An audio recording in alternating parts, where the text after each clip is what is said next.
সেনাপতি, যাহা বলিবেন। আমার রাজ্যের এই কি হাল? আপনি রাজ্যে না থাকার কারণে অনেক মানুষ না খেয়ে শুকিয়ে আছে রাজা। না না, এটা আমি হতে দিতে পারি না। তুমি কি করেছো? আমি বাল ছিঁড়েছি। কেন তুমি বাল ছিঁড়েছো? আমার রাজ্যের এই হাল আমি মেনে নিতে পারছি না। রাজা, আমি এক সপ্তাহের জন্য চলে গিয়েছিলাম। না না, এটা আমি মানতে পারি নাই। তোমাকে দায়িত্ব দিয়ে গেছিলাম, তুমি কোথায় চলে গিয়েছিলে? এই দায়িত্ব শুকনো সোহেলকে দিয়েছিলাম। যাবো না। শুক্লা সুয়েল, তুমি কোথায়? শুক্লা সুয়েল, শুক্লা সুয়েল এখন কোথায় আছে? আদেশ করেন যাবো না। শুক্লা সুয়েল, তাকে চাকরি থেকে বঞ্চিত করে দিব আমি।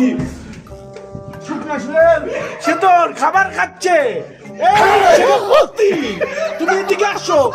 বন্দী করে রাখবি। দেখেন আমার রাজ্যের হাল কি করেছে কারা।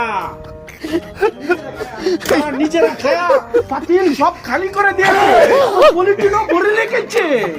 সেনাপতি